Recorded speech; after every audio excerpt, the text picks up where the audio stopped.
Post Canyon is a trail system located on the Oregon side of the gorge, right next to Hood River. It's only a little over an hour to get there from Portland. Basically, it's a toss-up time-wise between riding here or Sandy Ridge. It also takes about the same time to get here as Syncline. If you have your heart set on riding in the Hood River area, ride Post Canyon between about mid-March and mid-September, as Syncline is infested with ticks and poison oak during that half of the year.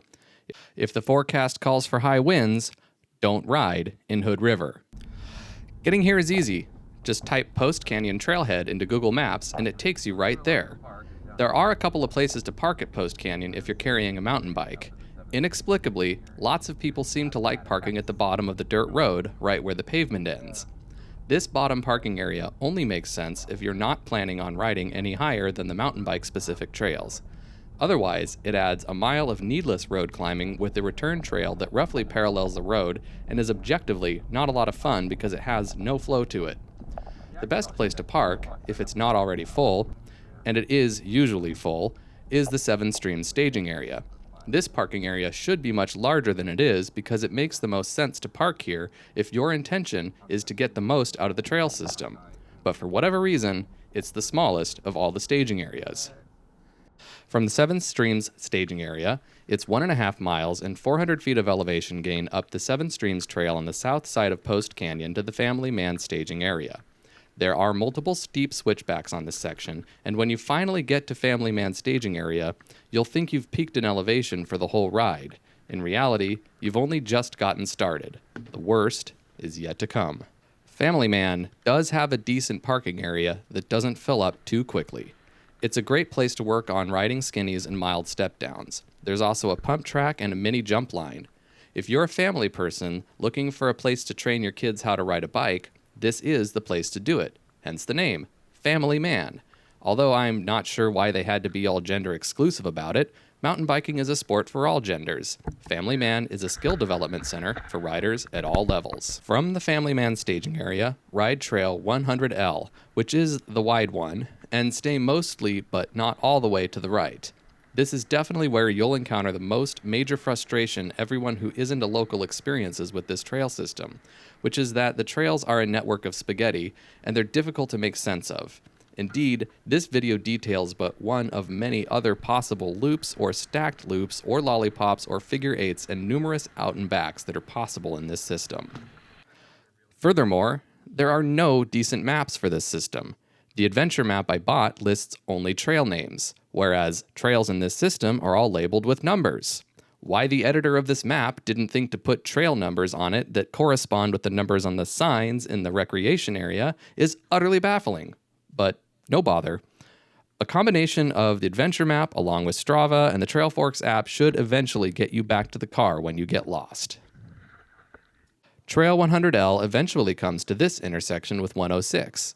Just continue traveling forward on 100L until you come to an intersection with 105, at which point you'll come to this weird-looking intersection. If you want to keep climbing, and you do want to keep climbing, turn left onto the road here. Just right up that weird-looking non-trail bermy thing on the left. Turn right on the 1000 road, also known as Reardon Hill Road, and keep riding until you get to this sort of free-ride bunch of intersections quasi-staging area thing. If you're really dead set on riding single track up to this point, there is a trail called 8 Track that starts at Family Man staging area and arrives up at this intersection as well. Whatever, it's acceptable to ride that to this point as well. When you get to this place, follow the road down and to the left. You won't want to because it goes downhill, but it only goes downhill for a little bit. Follow this road until you get to an intersection with Trail 150 off to the left of the road. Just keep going. There's a surprise for you. Now that you've seen the barn door, gape at it, take pictures, and make excuses for why you aren't riding it today, even though you could totally ride it if you just don't want to, because, you don't have your downhill bike or your hardtail or whatever. Now that you've been sufficiently humbled, return to the road and proceed up the hill. You have much more climbing to do, and the worst is still yet to come. There is a reward waiting for you when you get to the top of the worst climb in this whole trail system. Enjoy the view of Mount Adams while you can, because it's only a view because of the clear cut you've been riding next to. Just like everything in Oregon and Washington, it'll grow back in. Anyhow, This is the perfect place to take a short rest if you're planning to continue climbing to the top of the trail system. There is still plenty of road to climb, however, but at least the worst of the climbing is over. Eventually, you'll encounter another clear cut with a view, this time of Mount Hood. This is part of why you've got to climb above the mountain bike specific trails. All the best views are at the top of this trail system. Around this area, there's another road to your right.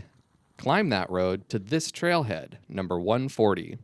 Climb this trail until you get to this confusing intersection and whatever, just go uphill. We went uphill and to the right. So we went up the hill until we got to this intersection, another confusing one. Confusion is a familiar and infuriating emotion you'll become familiar with when riding these trails at the top, but the fury is worth it.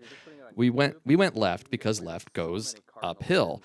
Eventually it intersects with this road, which looks way different than the last time I saw it because of all the clear cuts. I should mention that these are all dirt bike trails now, so there are lots of deep ruts, puddles, and short climbs and descents because dirt bikers don't care about punchy climbs. They like punchy climbs. The benefit of this is that you get to ride moto berms, the best of all berms, and all nicely pocketed up for you. You're so lucky. Keep following Trail 160 here. Just keep climbing until you reach this intersection and turn right up the hill.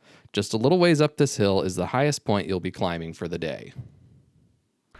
Now you can eat lunch, and then you may proceed down the hill and claim the turns you have earned.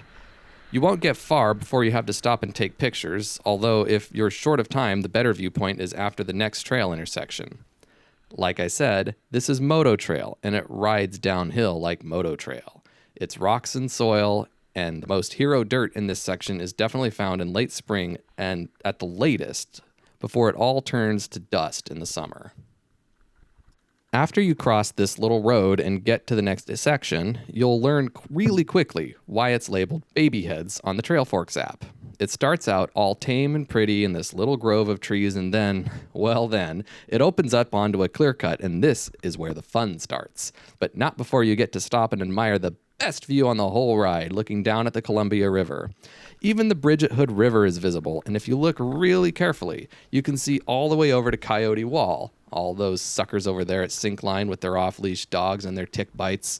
Anyway, you've got a view of Mount St. Helens and Mount Adams here, as well as the entire Hood River Valley to the south. It's yours. You earned it. Enjoy. Once you've finished ogling the view, the trail gets fast and crazy. There are tons of loose rocks everywhere, and this video doesn't do it justice because most of the time, this trail is also covered in 6 inches of dust. I just happened to arrive at the end of the wettest spring we've had in 20 years.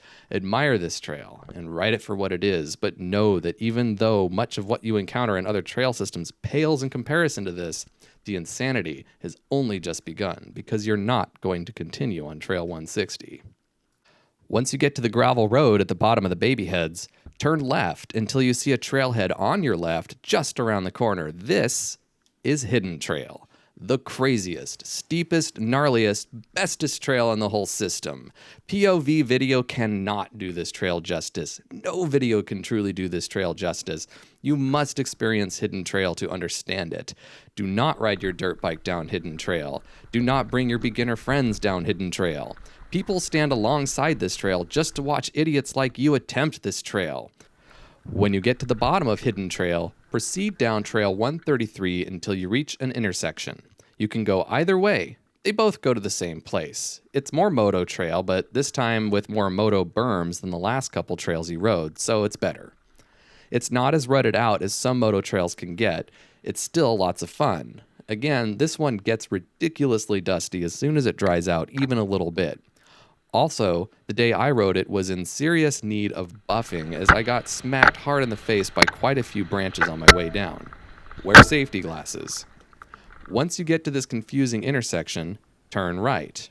You'll end up doing a bunch of up and down and curves and climbing and descending, trying to avoid giant puddles left by motorbikes, but eventually you'll arrive at this spur off 130. Hopefully you stayed on 130. That's definitely the trail you want.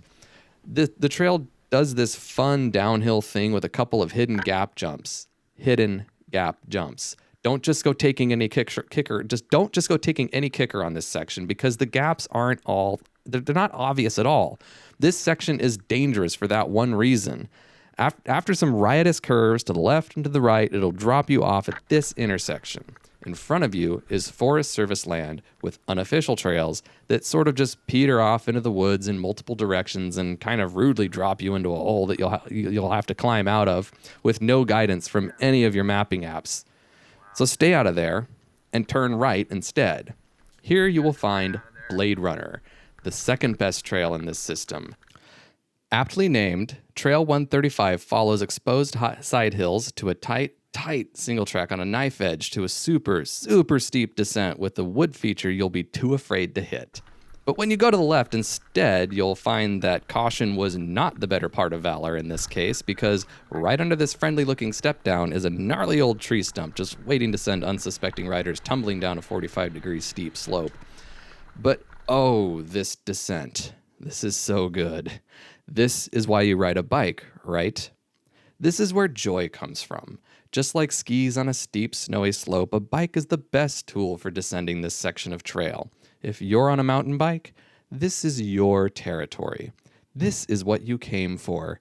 Hikers slide on their butts. Dirt bikes can't thread their way through. Four-wheelers are out of the question, but you're on a two-wheeled marvel. You can ride this straight to the bottom, where you'll need a plastic surgeon to get the grin off your face. Cross the road right here at the bottom and ride that short connector trail in front of you to Trail 130, then take a left, then take a right on the road, then left onto Trail 140. Trail 140 will dump you here, Spaghetti Factory. Go left at this odd little intersection. There are so many odd intersections like this in Post Canyon. Somebody really likes digging holes or pump tracks or something. Spaghetti Factory crosses this bridge and then starts out with a stupidly steep climb and then a quick descent and another stupidly steep climb that's not too bad if you kept up your speed on the previous descent. Then it's fun. When combined with Cleeway, this is the third funnest section of trail in the whole system. It's smooth, flowy, bermy, fast, and buffed out, pure feature-laden downhill goodness. Just stay to the left when you get to the end of Spaghetti, and now you're on Cleeway.